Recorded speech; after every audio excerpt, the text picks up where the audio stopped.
ఊపిరి పీల్చుకోండమ్మా.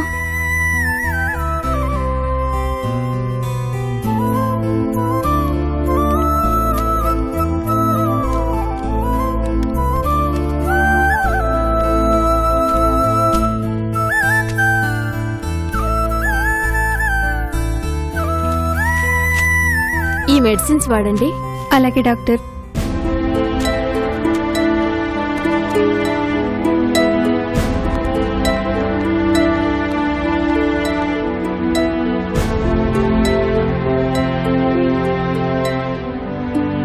ఎన్నిసార్లు చెప్పినా నువ్వెందుకు సీరియస్ గా తీసుకోవడం లేదో అర్థం కావడం లేదు. మీ అమ్మగారి కండిషన్ రోజు రోజుకి చాలా సీరియస్ గా మారిపోతుంది.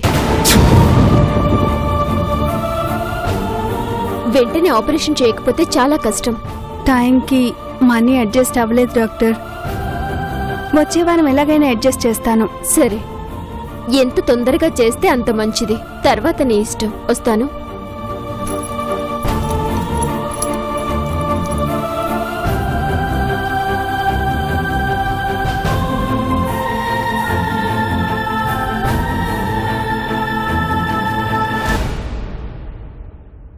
డాక్టర్ ఏమన్నారమ్మా? ఏం లేదమ్మా, ఇదిగో ఈ మందులు వాడితే తగ్గిపోతుందన్నారు. ఎందుకే అబద్ధం చెప్తావు? మొత్తం విన్నాను. ఇప్పటికే నీ సంపాదనంతా నా మందులకే సరిపోతోంది. ఇప్పుడు ఆపరేషన్ అంటే తక్కువ ఖర్చు అవుతుందా? ఎలా రాసి పెట్టుంటే అలా జరుగుతుంది. ఆ ఉన్న కాస్త డబ్బులు నా ఆపరేషన్కి తగిలేకే. ఇదిగో నువ్విలా మాట్లాడుతావనే ఏ విషయం నీకు తెలియనివ్వట్లేదు. శంకర్రావు గారు ఎలాగూ మనకి డబ్బులిస్తారు కదమ్మా, ఆ డబ్బులతో నీకు ఆపరేషన్ చేయిస్తాను. నీ ఆరోగ్యం కంటే నాకు డబ్బులు ఎక్కువ. నేను శంకర్రావు గారిని కలిసి మందులు తీసుకుని వస్తాను, నువ్వు పడుకో.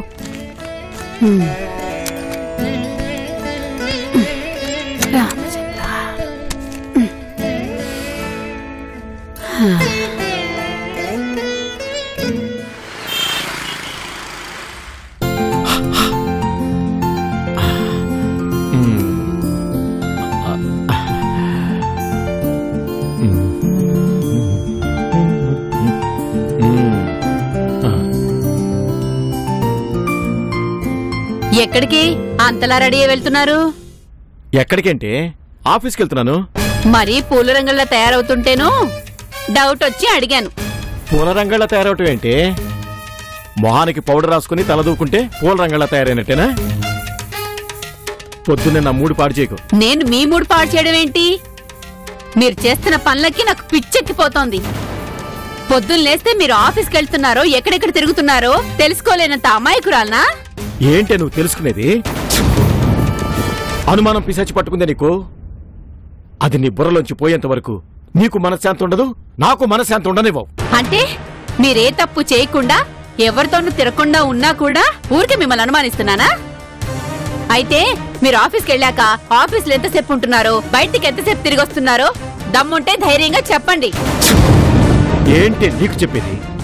పిచ్చిగాని పట్టిందా? నేను చేస్తున్నది ఫైనాన్స్ వ్యాపారం. అప్పులు ఇచ్చేవాళ్ళు, తీసుకునేవాళ్ళు, వడ్డీలు ఇచ్చేవాళ్ళు రోజుకి 100 మంది కలుస్తూ ఉంటారు. ప్రతిదీ నీకు చెప్పాలా? చెప్పాలి. నేను మీ భార్యనండి. అడ్డమైన తిరుగుళ్ళు తిరుగుతుంటే చూస్తూ ఊరుకోను. మర్యాదగా ఇక్కడి నుంచి అన్ని వదిలేయండి. లేకపోతే ఏంటి నాకే వార్నింగ్ ఇస్తావా? చంపేస్తానేమనుకుంటున్నావో? మా ఇష్టం వచ్చినట్టు తిరుగుతానే. ఏం చేస్తావే? ఉండాలనుకుంటే నోరు మూసుకుని పడుండు, లేకపోతే నీ దిక్కున చోట చెప్పుకో. అంతేగాని పిచ్చి పిచ్చిగా వాగావనుకో ప్రాణాలు తీసేస్తాను.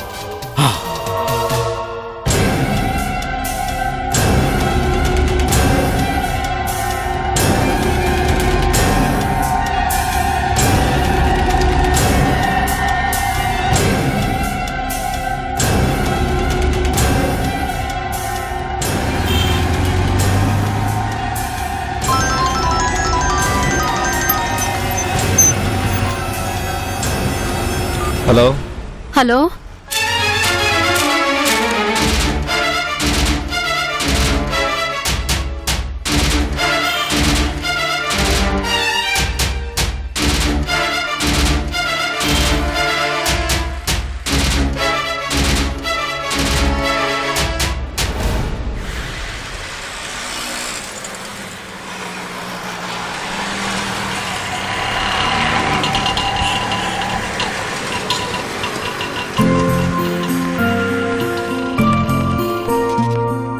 హాయ్ సంగీత.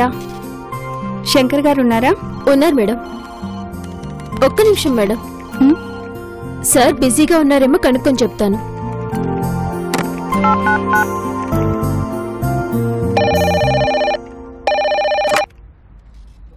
హలో. సార్, రంజిత మేడం మిమ్మల్ని కలవడానికి వచ్చారు. ఇప్పుడు కలవడానికి కుదరదు, రేపు రమ్మని చెప్పు. Okay sir. ఉమ్. సార్ ఈ రోజు బిజీగా ఉన్నారు, మిమ్మల్ని రేపు రమ్మన్నారు మేడం. బిజీనా? ఆఫీస్కి వచ్చిన కలవలేనంత బిజీగా ఉన్నారా? డబ్బు కోసం వస్తే బిజీగా ఉన్నానని చెప్పి పంపించేయడం బాగా అలవాటైపోయింది.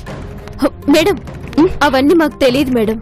సార్ చెప్పమన్నదే మేము చెప్తాం. కాదని మీరు లోపలికి వెళ్తే నా ఉద్యోగం పోతుంది. కావాలంటే మీరు సార్తో ఫోన్లో మాట్లాడుకోండి.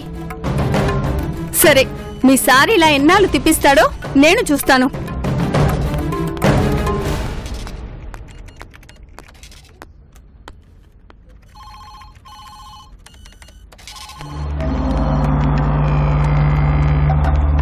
సంగీత, బయటున్న బ్లాక్ కలర్ స్కూటీ నీదేనా? అవును మేడం. కింద పడిపోయింది చూడు. అవునా?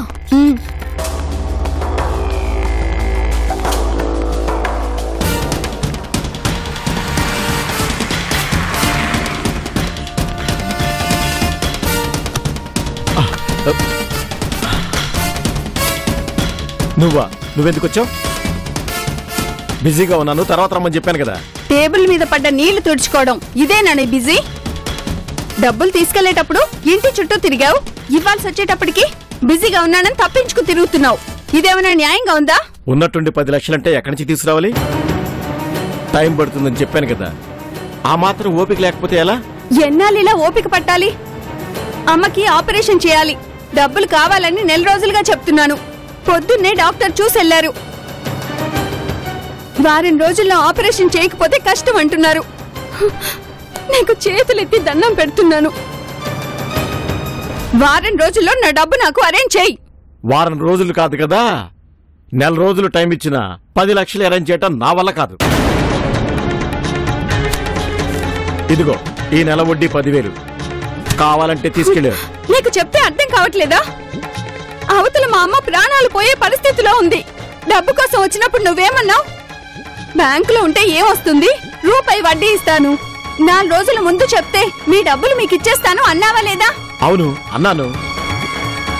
4 రోజులంటే మరీ 4 రోజులని లెక్క కట్టు కూర్చుంటే ఎలా? నేను ఇచ్చిన వాళ్ళు కూడా నాకు తిరిగి ఇవ్వాలి కదా. వాళ్ళు ఇచ్చినప్పుడు ఇస్తా, ప్రస్తుతానికి వడ్డీ తీసుకెళ్ళు. నాకింక వాదించే ఓపిక లేదు శంకర్. లాస్ట్ అండ్ ఫైనల్ గా చెప్తున్నాను, వచ్చే వారం అమ్మకి ఆపరేషన్ ప్లాన్ చేస్తున్నాను. ఈ లోపు డబ్బులు ఇచ్చావా సరే సరి, లేదంటే ఏం చేస్తావు? ఏం చేస్తావు? ప్రతి ఒక్కళ్ళు బెదిరించేవాళ్ళే. నేను చేసేది ఆ పనే, బెదిరించటం, డబ్బు వసూలు చేయటం. ఎక్కువ మాట్లాడితే అసలు నీ దగ్గర డబ్బులే తీసుకోలేదంటాను. ఏం చేస్తావు? నీ దగ్గర ప్రూఫ్ ఏమైనా ఉందా? నాకెప్పుడు ఇవ్వాలనిపిస్తే అప్పుడు ఇస్తాను. అంతవరకు నెలలా వచ్చి ఈ వడ్డీ డబ్బులు తీసుకెళ్ళు. ఎక్కువ చేస్తే ఈ వడ్డీ కూడా ఉండదు. ఆపరేషన్ చేస్తుందంట, ఆపరేషన్. ఆ ముసలు ఉంటే ఎంత, పోతే ఎంత. రేయ్,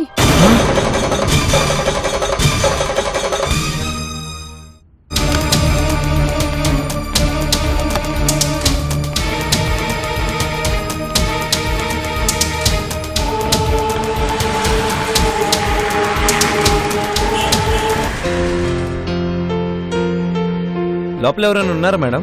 ఎవరూ లేరు, కానీ ఫోన్లో బిజీగా ఉన్నాను. అయ్యాక నేనే చెప్తాను. అంతవరకు ఎవరిని పంపించొద్దన్నారు. కొంచెంసేపు వెయిట్ చేయండి సార్. అలాగే మేడం. మీ సారున్నారా? మీకన్నా ముందుగా వచ్చిన వాళ్ళే వెయిట్ చేస్తున్నారు. కాసేపు కూర్చోండి మేడం. అలాగే.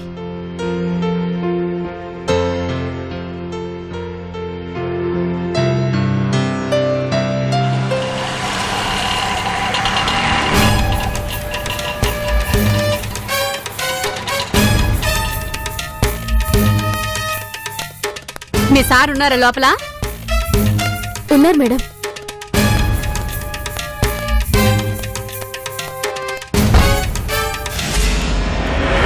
ఏమండి?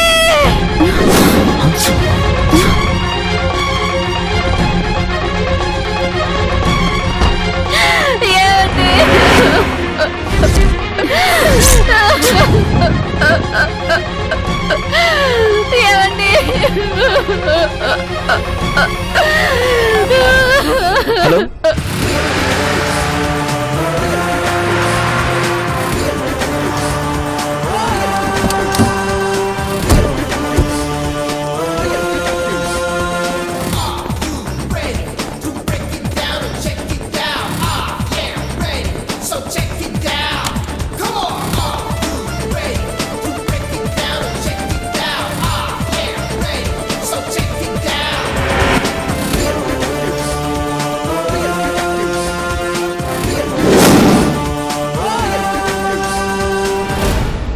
ఎలా జరిగింది?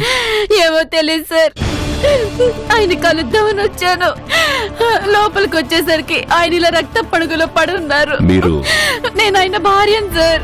మీరు వచ్చేసరికి ఎవరెవరున్నారు? మేము ముగ్గురం ఉన్నాం సార్. నేను ఇక్కడ రిసెప్షనిస్ట్ ని. ఇతను ఫైనాన్స్ తీసుకోవడానికి వచ్చిన కస్టమర్. ఈమె ఫైనాన్స్ కోసం మా సార్ని కలవడానికి వచ్చింది. మేమందరం ఇక్కడే ఉన్నాం.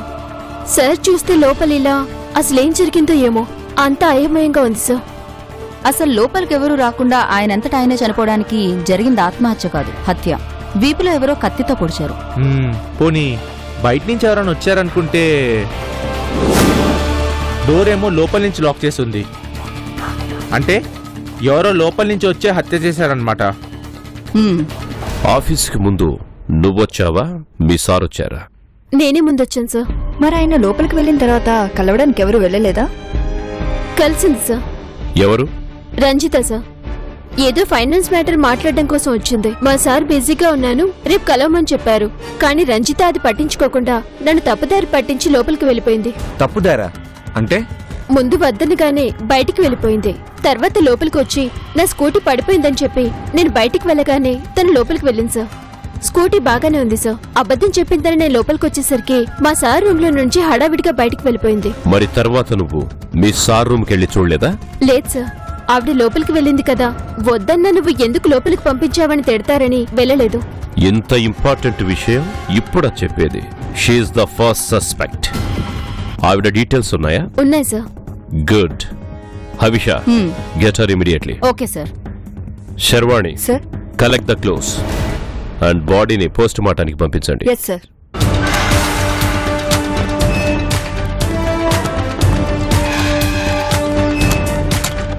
Search there.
శంకర్ ఏమన్నాడమ్మా? ఏమంటాడమ్మా, పరిస్థితి మొత్తం చెప్పాను. వారం రోజుల్లో ఎలాగైనా డబ్బు అరేంజ్ చేస్తానని చెప్పారు. నీకు ఏం కాదమ్మా, ఆపరేషన్ జరుగుతుంది. నువ్వు మళ్ళీ మామూలుగా తిరుగుతావు. నేనున్నాను కదా, నువ్వేం ఆలోచించకుండా ప్రశాంతంగా ఉండు.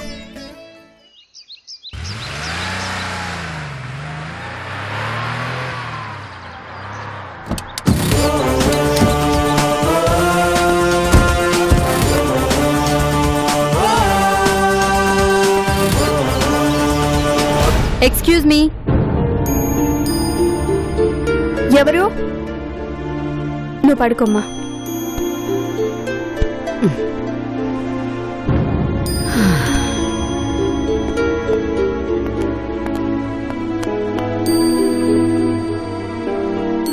మీరు? We are detectives. మీకు ఫైనాన్షియర్ శంకర్ తెలుసు కదా? తెలుసు. ఆయన హత్యకి గురయ్యారు. మిమ్మల్ని ఇంట్రాగేట్ చేయాలి. మీరు మాతో మా ఆఫీస్కి రావాల్సి ఉంటుంది. శంకర్ చనిపోయాడా? ఎప్పుడు? ఎలా? అసలేం జరిగింది? అది తెలుసుకోవాలనే మిమ్మల్ని రమ్మంటున్నాం. నన్నెందుకు రమ్మంటున్నారు? ఆయన హత్యకి నాకు ఏంటి సంబంధం? నాకేం తెలీదండి. ఏ సంబంధం లేకపోతే మేమే మిమ్మల్ని వదిలేస్తాం. ముందు మీరు మాతో రండి. అమ్మా రజిత, ఏమైందమ్మా? ఎవరొచ్చారు? ఎవరు లేరమ్మా, నా ఫ్రెండ్స్. అమ్మకి అసలే ఒంట్లో బాలేదు. ఈ విషయం తెలిస్తే కంగారు పడుతుంది. నిజంగా నాకేం తెలీదండి. ప్లీజ్ నన్ను నమ్మండి. ఏమీ తెలియకపోతే రావడానికి ఎందుకు భయపడుతున్నారు? ఈ రోజు ఉదయం మీరు శంకర్ని కలిశారా లేదా? కలిశాను. మీరు వెళ్ళిన తర్వాత లోపలికి వెళ్లి చూస్తే శంకర్ చనిపోయి ఉన్నాడు. అందుకే మీ మీద అనుమానం. నేను వెళ్ళి నాకు రావాల్సిన డబ్బుల గురించి మాట్లాడి వచ్చానండి. నిజంగా నాకేం తెలీదండి. మా ఫార్మాలిటీస్ మేము కంప్లీట్ చేసి మీకే సంబంధం లేదని తెలిస్తే మిమ్మల్ని వదిలేస్తామని చెప్తున్నాం కదా, ఎందుకు అలా ఆర్గ్యూ చేస్తున్నారు? పదండి. ఒక్క నిమిషం.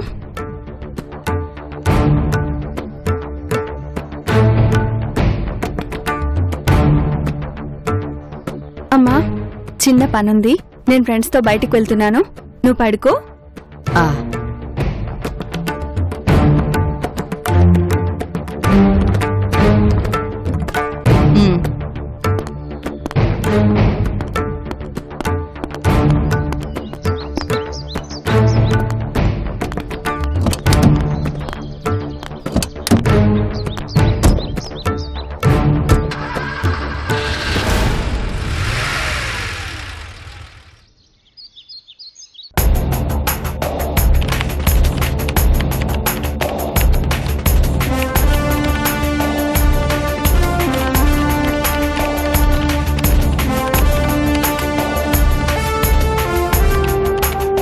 సార్, రంజిత ఫింగర్ ప్రింట్స్ కత్తి మీద ఫింగర్ ప్రింట్స్ తో మ్యాచ్ అయ్యాయి.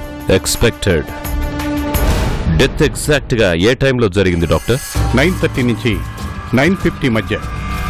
ఎలాంటి పెనుగులాట లేదు. వెనక నుంచి బలంగా కత్తి దించడంతో కుప్పకూలిపోయాడంతే. సో రిసెప్షనిస్ట్ సంగీత ఇచ్చిన ఇన్ఫర్మేషన్ మ్యాచ్ అయింది. రంజిత 9:30కి లోపలికి వెళ్లి 9:40కి బయటకొచ్చింది. శంకర్ భార్య భవానీ 9:50కి లోపలికి వెళ్లేసరికి శంకర్ చనిపోయి ఉన్నాడు. అంటే రంజితే హంతకురాలు. శంకర్ ఎందుకు హత్య చేశావు? నాకేం తెలీదు. నేను ఈ హత్య చేయలేదు. నువ్వు హత్య చేయకపోతే శంకర్ వీప్లో ఉన్న కత్తి మీద నీ ఫింగర్ ప్రింట్స్ ఎందుకున్నాయి? కమాన్ రంజిత, నువ్వే ఈ హత్య చేసావు. It's proved. కానీ ఎలా చేసావు, ఎందుకు చేసావు అనేది తెలియాలి. ఆ కత్తి మీద నా వేలిముద్రలు ఉండొచ్చు, కానీ ఆ హత్య చేసింది మాత్రం నేను కాదు. అదెలా సాధ్యం? ముందు నేను చెప్పేది వినండి. శంకర్ మాకు దూర బంధువు అవుతాడు. మా నాన్నగారు పోయాక మా దగ్గర 10 లక్షలున్నాయని తెలిసి బ్యాంకులో అయితే తక్కువ ఇంట్రెస్ట్ వస్తుంది, నాకిస్తే ఎక్కువ ఇంట్రెస్ట్ ఇస్తానని చెప్పి తీసుకెళ్లాడు. నెల ఇంట్రెస్ట్ కరెక్ట్గానే ఇస్తున్నాడు. కానీ మా అమ్మకి ఆరోగ్యం బాలేక ఆపరేషన్ చేయాలని 10 లక్షలు తిరిగి అడిగాను. ఈరోజు రేపు అని వాయిదా వేస్తున్నాడే కానీ ఇవ్వడం లేదు. ఈరోజు డాక్టర్ మా అమ్మని చెక్ చేసి వారం రోజుల్లో ఆపరేషన్ చేయాలన్నారు. దాంతో శంకర్ దగ్గరికి వెళ్ళాను. రేయ్, మా అమ్మ ప్రాణాలంటే నీకు అంత లెక్క లేకుండా ఉన్నాయా? రిక్వెస్ట్ కాదు, వార్నింగ్. వారం రోజుల్లో 10 లక్షలు ఇచ్చావో సరే సరి, లేదంటే ఇదే కత్తితో పొడిచి చంపేస్తా. మా అమ్మ ప్రాణాల కంటే నాకు ఏది ఎక్కువ కాదు.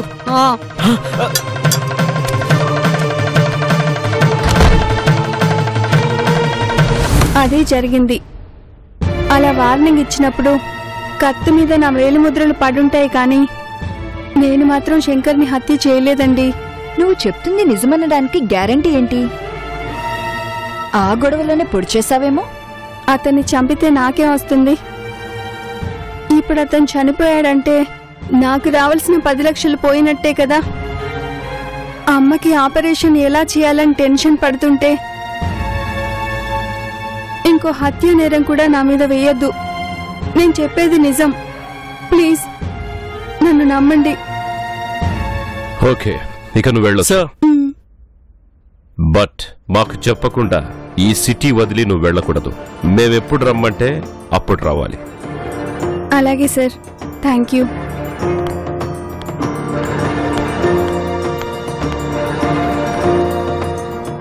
అదేంటి సార్, కత్తి మీద ఫింగర్ ప్రింట్స్ తన్వే అని ప్రూవ్ అయ్యాగా. కోర్టులో సబ్మిట్ చేస్తుంటే శిక్ష పడుండేదిగా. ఎవరో ఒకరిని సరెండర్ చేసి శిక్ష పడేలా చేయడం కాదు, అసలైన క్రిమినల్ని పట్టుకోవడం మన డ్యూటీ. అంటే ఈమె క్రిమినల్ కాదంటారా? ఎవిడెన్స్ అంతా క్లియర్గా ఉంది కదా. ఒక్కోసారి ఎవిడెన్స్ మాత్రమే చూస్తే సరిపోదు. క్రైమ్ చేయడానికి కావలసిన సిచ్యువేషన్ కూడా మ్యాచ్ కావాలి. ఆవిడ చెప్పింది నిజమే. ఆవిడ శంకర్ దగ్గర అప్పు తీసుకోలేదు, అప్పు ఇచ్చింది. శంకర్ చనిపోవడం వల్ల ఆమెకు లాభం కంటే నష్టమే ఎక్కువ. సో శంకర్ చనిపోవడం వల్ల ఎవరికి లాభమో వాళ్లను అనుమానించాలి. అలాగని ఆవిడ ఇన్నోసెంట్ అని నమ్మేసి వదిలేస్తామనుకోవద్దు. తనే క్రిమినల్ అయితే తప్పకుండా తప్పించుకోవడానికి ట్రై చేస్తుంది. సో ఇన్ఫార్మర్కి చెప్పి ఓ కన్నేసుంచమని చెప్పండి. Yes sir. Havisha, Shankar office, house మొత్తం వెతికి analyse all his financial records. Okay sir.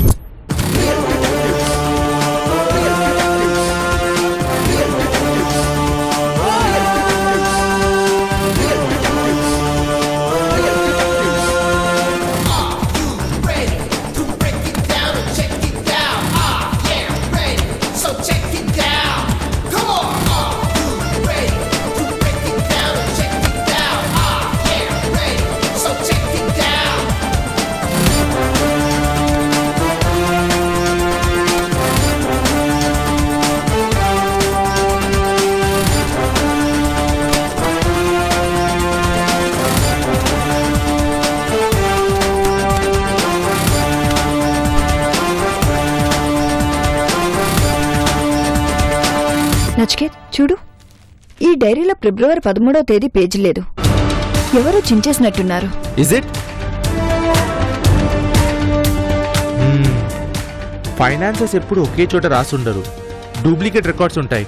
కమాన్, సర్చ్ అదర్ రికార్డ్స్.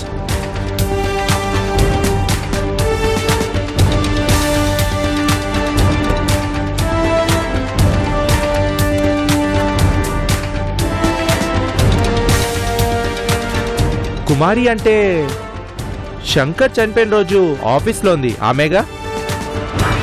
అవును. ఆమెకు చాలాసార్లు చాలా డబ్బులు ఇచ్చాడు. We should keep an eye on her also.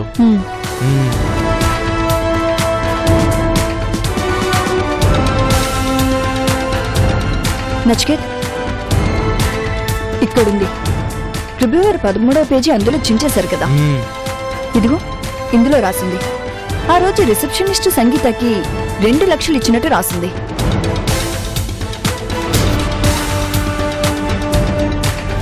సంగీత.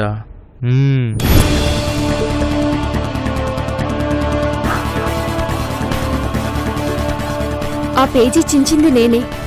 నా బాయ్ ఫ్రెండ్ బిజినెస్ కోసం మా బాస్ దగ్గర 2 లక్షలు అప్పు తీసుకున్నాడు. కానీ బిజినెస్ బాగా నడవలేదు. చెప్పిన టైం కల్లా డబ్బు తిరిగివ్వలేకపోయాం. మా బాస్ దగ్గర నుండి ఒత్తిడి బాగా ఎక్కువైపోయింది. ఇంతలో మా బాస్ని ఎవరో చంపేశారు. ఆ తర్వాత నాకు ఒక ఐడియా వచ్చింది. ఈ పేజీ చింపేస్తే తర్వాత నన్ను ఎవరు డబ్బులు అడగరు కదా అనుకున్నాను. అందుకే ఆ పేజీ చింపేశాను. అంతేగాని మా బాస్ హత్యకి నాకు ఏ సంబంధం లేదు. అబద్ధం చెప్తున్నాయేమో. మీ బాస్ నేను డబ్బులు అడిగి విసిగిస్తున్నాడని నువ్వే మీ బాస్ని చంపేసి ఈ పేజ్ని చింపేశావేమో. లేదు, మరీ 2 లక్షలకే హంతకురాలనే ముద్ర వేసుకుంటానా? 9:50కి మా బాస్ భార్య వచ్చి బాస్ చనిపోయారని చెప్పేంత వరకు నేను ఫోన్లో మాట్లాడుతూనే ఉన్నాను. నిజంగానే ఫోన్లో మాట్లాడావా? అంతసేపు ఏం మాట్లాడావు? బాస్కి ఇవ్వాల్సిన డబ్బుల గురించే మాట్లాడాను. కావాలంటే మీరు కాల్ డేటా చెక్ చేసుకోవచ్చు. ఓకే, అవసరమైతే ఫోన్ చేస్తాం. మా ఆఫీస్కి రావాల్సి ఉంటుంది. Okay sir.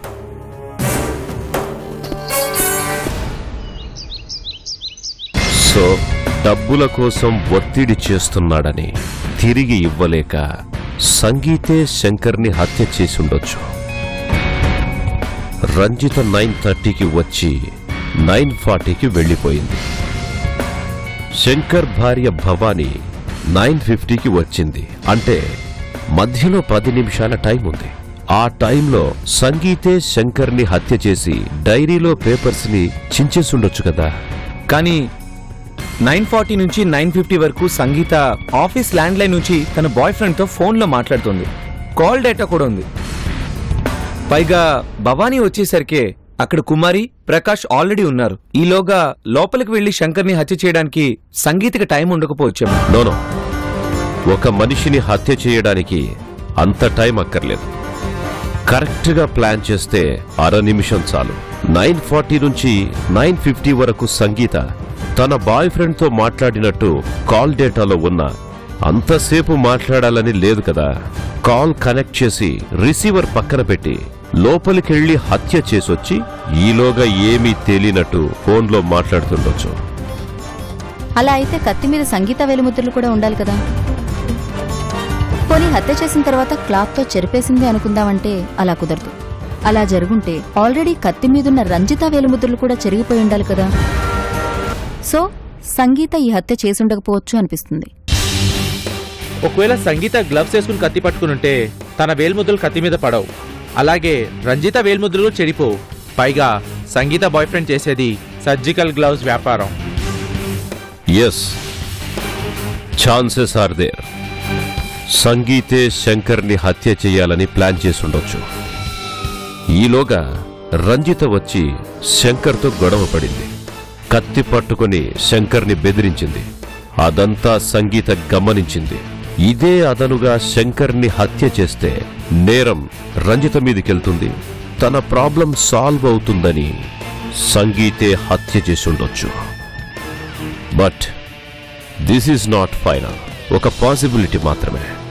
దీన్ని బేస్ చేసుకొని సంగీతే హత్య చేసిందనడానికి లేదు.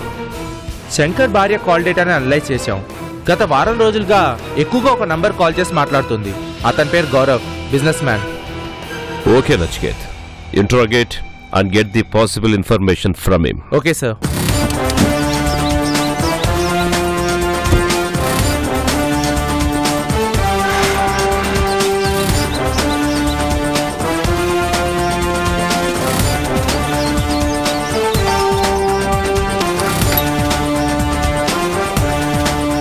Gaurav. Yes. Detective Nachiket. Please come. రండి. Please take you seat. మీకు భవానీ తెలుసుగా? తెలుసండి, తను నా కాలేజ్ మేట్. ఆవిడ భర్తని ఎవరు హత్య చేశారు? అవును, తెలిసింది.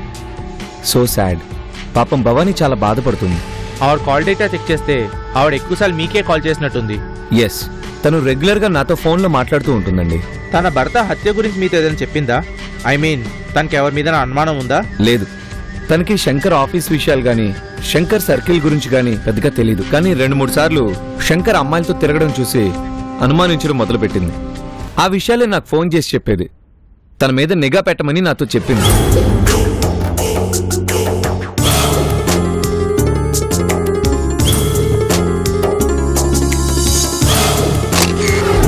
అంటే భార్యాభర్తలు ఇద్దరు తరచూ ఈ విషయం మీద గొడవ పడేవాళ్ళ?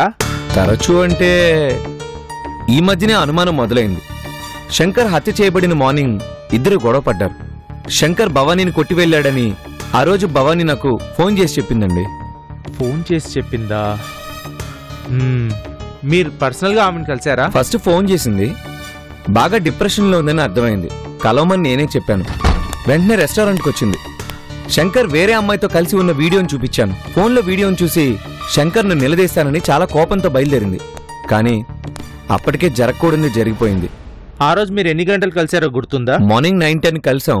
9:30 వరకు రెస్టారెంట్లోనే ఉన్నాం. Anyhow, thank you for the information.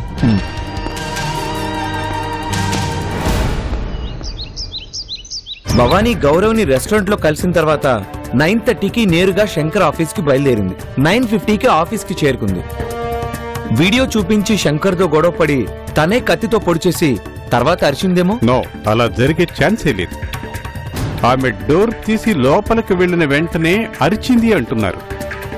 Video చూపించి గొడవ పట్టడానికి, ఆ గొడవ హత్య చేయాలన్న ఆవేశం కలిగించడానికి కొంత టైం పడుతుంది. పోనీ డైరెక్ట్ గా వెళ్లిన వెంటనే కత్తితో పొడిచింది అనుకుందాం. అలా జరిగిన ప్రాణం పూర్తిగా పోవడానికి కొంత టైం పడుతుంది. కానీ అందరూ లోపలికొచ్చేసరికి శంకర్ చనిపోయి ఉన్నాడు. కాబట్టి అతని భార్య హత్య చేసిందని అనుమానించలేరు.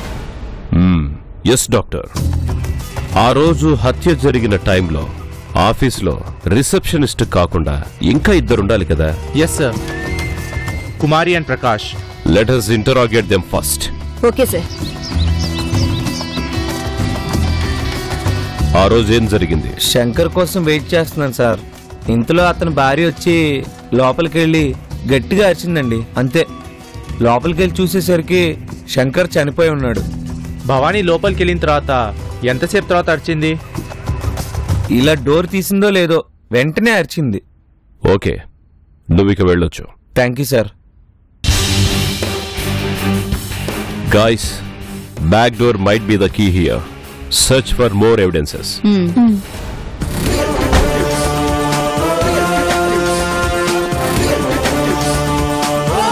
Take the fingerprints.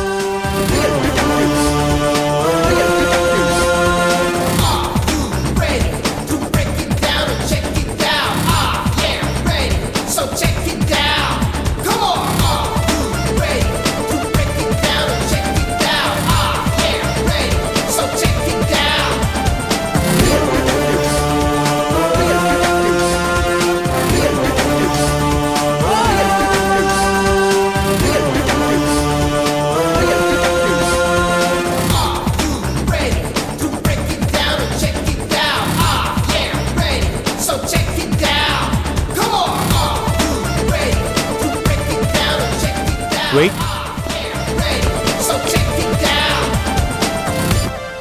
Take it.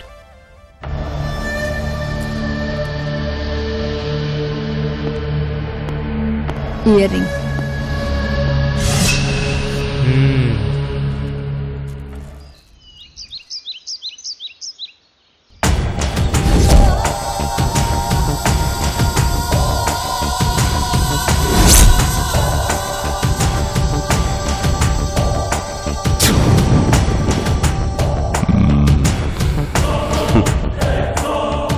Gap ఇవ్వకుండా చూయింగం నమిలే అలవాటుందని అర్థమవుతోంది. కానీ శంకర్ ఆఫీస్ రూమ్ లోపల చూయింగం ఎందుకు వేయాల్సి వచ్చిందో తెలుసుకోవచ్చా? శంకర్ ఆఫీస్ రూమ్ లోపల సరిగా గుర్తులేదే. ఎగ్జాక్ట్లీ బ్యాక్ డోర్ దగ్గర. బాగా గుర్తు తెచ్చుకోండి.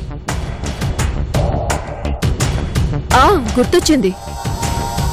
ఆ రోజు లోపల నుంచి అరుపు విని అందరితో పాటు నేను లోపలికి వెళ్ళాను.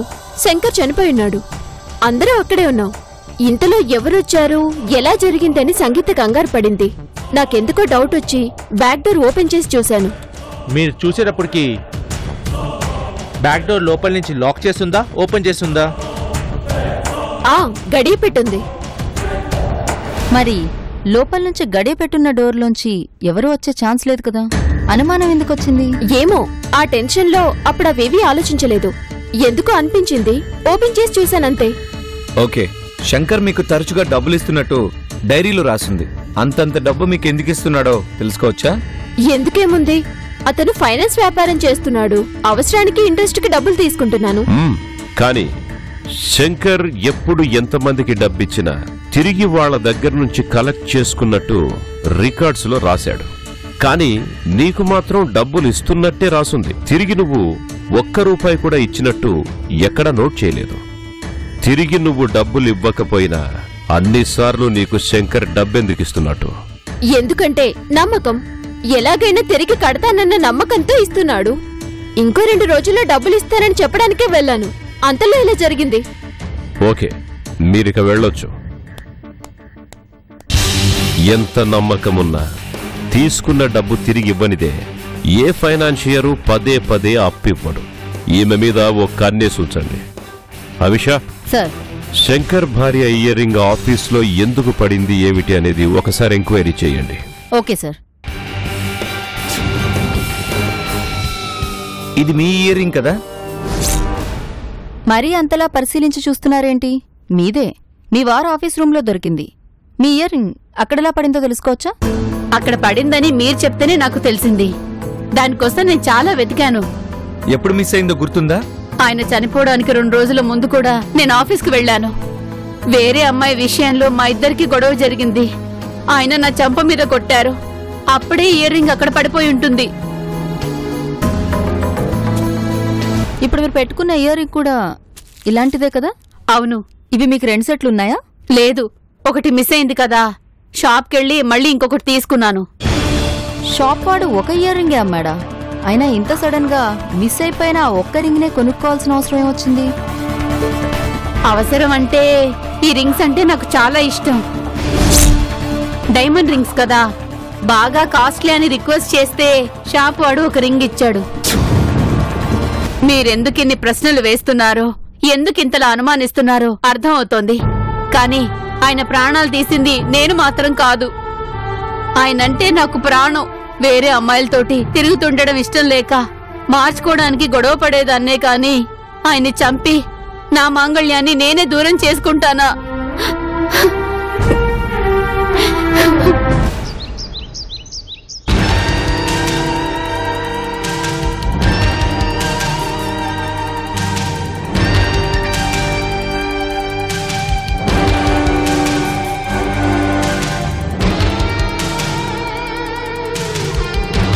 భవానీ, రంజిత, సంగీత, ప్రకాష్ అండ్ కుమారి అందరినీ ఆఫీస్కు తీసుకురండి. సార్, రమ్మని పిలిచారు. ఎవరు హత్య చేశారో తెలిసిందా? తెలిసింది. హత్య చేసిన వాళ్ళు మీ నలుగురిలోనే ఉన్నారు. కానీ మిమ్మల్ని అందరినీ అనుమానించాం కదా, అసలైన హంతకురాలెవరో మిగిలిన వాళ్లకు కూడా తెలియాలని మీ అందరినీ రమ్మని చెప్పాను. అసలైన హంతకురాలెవరంటే నేనా? నో, నాకేం తెలీదు. అయినా నేను అప్పుడే ఆఫీస్కి వచ్చాను. హత్య జరిగిన టైంకి నేను బయటే ఉన్నాను. నేను హత్య చేశానని మీరెలా అంటున్నారు? నో, అందరూ హత్య జరిగింది అనుకునే టైంకి నువ్వు ఆఫీస్ బయటే ఉన్నావు. కానీ నిజానికి హత్య జరిగిన టైంకి నువ్వు లోపలే ఉన్నావు. నువ్వే హత్య చేశావు. అలా అయితే నేను బయటికి వెళ్ళడం బయటున్న రిసెప్షనిస్ట్ చూడాలి కదా. నువ్వు మెయిన్ ఎంట్రన్స్ నుంచి బయటకొచ్చుంటే చూసుండేవారు. కానీ బ్యాక్ డోర్ నుంచి వచ్చావు. అసలేం జరిగిందో డీటెయిల్డ్ గా చెప్పనా? సంగీత, ఆఫీస్కి నువ్వే ముందొచ్చావు. తరువాత మీ బాస్ వచ్చాడని అనుకున్నావు. కానీ నువ్వు ఆఫీస్లో ఉండగానే కుమారి నీకు తెలియకుండా మీ బాస్ రూంలోకి వెళ్లి వెయిట్ చేస్తోంది.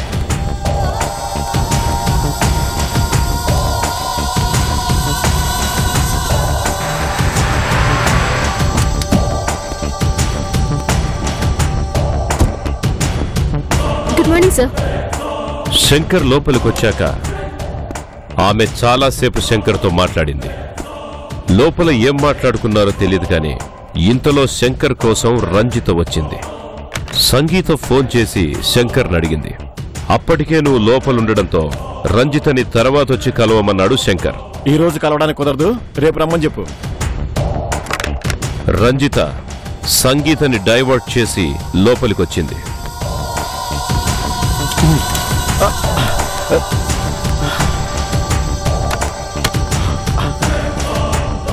నువ్వెందుకు వచ్చావు? శంకర్తో గొడవ పడ్డం నువ్వు లోపల నుంచే చూస్తున్నావు. మేబీ బాత్రూమ్ నుంచే చూసుండొచ్చు. రంజిత వెళ్లిపోయాక రంజిత బెదిరించిన కత్తితో నువ్వు శంకర్ని పొడిచి హత్య చేశావు. తరువాత బ్యాక్ డోర్ నుంచి బయటకొచ్చి ఏమీ తెలియనట్టు అప్పుడే లోపలికొచ్చినట్టు వచ్చావు.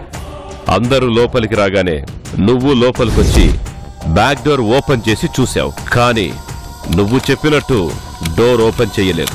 అంతకుముందు ఓపెన్ చేసిన డోర్ని ఎవ్వరికీ అనుమానం రాకుండా గడియ పెట్టావు. గడియ పెట్టున్న బ్యాక్ డోర్ నుంచి ఎవరో వచ్చుంటారని తీసి చూశానని నువ్వు చెప్పినప్పుడే మాకు అనుమానం వచ్చింది. నువ్వే డోర్ ఓపెన్ చేశానన్నావు కదా అని డోర్ మీద ఫింగర్ ప్రింట్స్ కోసం చూశాము. కానీ లేవు. ఎక్కడ దొరికిపోతానేమోనని నువ్వే తుడిచేశావు. తప్పు చేసిన వాళ్లే ఆధారాలు దొరకకుండా చెరిపేస్తారు. అందరికంటే ముందు నువ్వే ఆఫీస్కొచ్చావని అప్పుడు కన్ఫర్మ్ అయింది. శంకర్ని నువ్వెందుకు హత్య చేశావు? తీసుకున్న అప్పు తిరిగి ఇవ్వక్కర్లేదనా, లేక వేరే ఏదన్నా కారణం ఉందా? చెప్తాను. శంకర్ది నాది ఒకే ఊరు. ఇద్దరం ప్రేమించుకున్నాం, కలిసి తిరిగాం, ఒకటయ్యాం.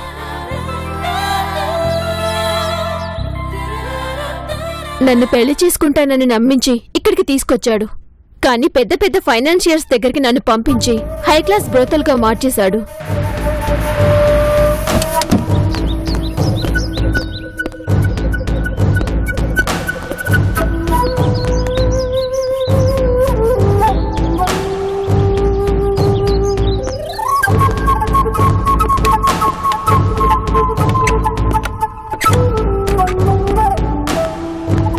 తర్వాత ఇంట్లో వాళ్ళ బలవంతం మీద భవానీని పెళ్లి చేసుకున్నానని నీకు అన్యాయం చేయనని చెప్పేవాడు. నాకొంత డబ్బులిస్తే ఊరెళ్ళిపోతానన్నాను. అయినా నన్ను పంపించకుండా ఇంకా తన అవసరాలకి నన్ను వాడుకున్నాడు. చివరికి నాకు డబ్బులివ్వడం కూడా మానేశాడు. నా తల్లిదండ్రుల అవసరాలకి డబ్బులు పంపించాలని అడిగినా ఇవ్వలేదు. దాంతో ఆ రోజు కోపంగా ఆఫీస్కి వెళ్లాను. ఈ విషయం గురించి చాలాసేపు గొడవ పడ్డాను. అప్పుడే రంజిత రావడం చూసి బాత్రూంలో దాక్కున్నాను. ఇద్దరు గొడవ పడడం చూశాను. నన్ను వాడుకొని నా జీవితాన్ని నాశనం చేసి చివరికి నన్నిలా వదిలేసిన వాడిని ఊరికే వదలకూడదనుకున్నాను. అప్పుడే రంజిత కత్తితో బెదిరించి వెళ్లడం చూశాను. వెంటనే నాకు ఒక ఐడియా వచ్చింది. రంజిత వెళ్ళగానే నేను బయటకొచ్చాను.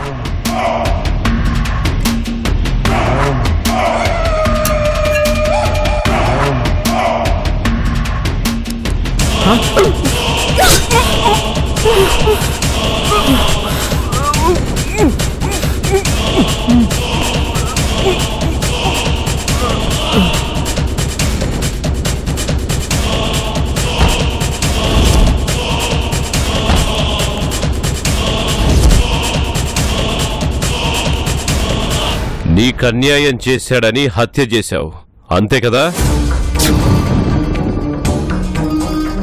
మోసం చెయ్యడం అతని తప్పే కావచ్చు, కానీ నువ్వు మోసపోవడం వెనుక నీ తప్పు కూడా ఉంది.